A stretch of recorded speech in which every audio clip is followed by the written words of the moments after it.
Did you know that the unprocessed emotions and trauma of your past can be causing you anxiety today? Today we're talking about emotional trauma, so I've invited Phil here to be our emotional support friend. So far in this series, we've covered that it's okay, Phil. So far in our anxiety series, we've covered that we want to invite God into our anxiety and how our circumstances can be one cause of that anxiety. And today we're talking about another cause by support friends, what I like to call past-driven anxiety. Past-driven anxiety comes from unprocessed emotions or trauma. Sometimes hard things happen in our lives. We move away from our friends. A loved one passes away. Something scary or hurtful happens to us. And when these things happen, it's normal for us to feel a lot of strong emotions. Sometimes these emotions are so big and so strong that we don't, at the time, know how to deal with them. So we just push them away. But the thing about emotions and trauma is that it doesn't just go away on its own. We still need to process them. When we resist our emotions over a long period of time, they tend to find ways of bubbling up. Think of a beach ball. If you try to hold a beach ball underwater, it's hard. You might be able to do it for a little while, but eventually, it pops up. And it's the same way with our emotions.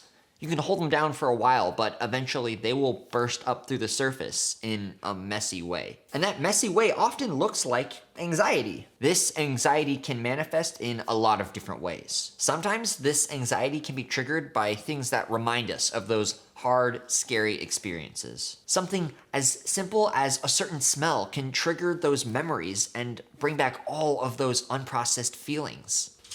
Hey, support friend. This can lead to anxiety attacks, stop biting me, which is when your brain thinks that that hurt that you're remembering is actually happening. And it's like you're in that situation all over again. So what's the best way to deal with these unprocessed feelings or trauma? You guessed it, we have to go back and process what we never did. Just like we talked about before, we want to invite God into our anxiety. He cares about you and wants to lead you into health. We see a great example with David in the Psalms processing through his hurts with God. In Psalm 139, David writes, "Search me, God, and know my heart.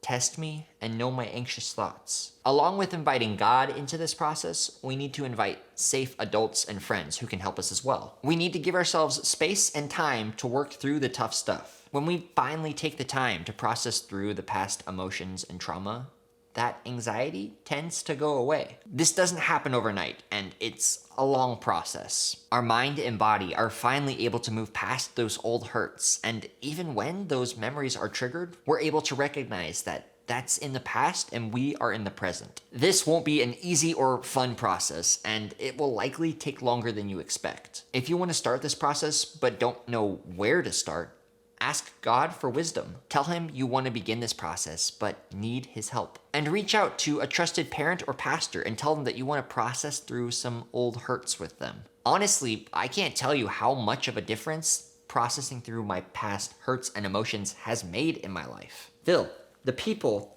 you gotta focus on me. This is not your YouTube channel. If you enjoyed the video, please like it and share it with someone who needs to see it. Next week, we're going to be talking about the third cause of emotions, so subscribe to make sure you see that video too.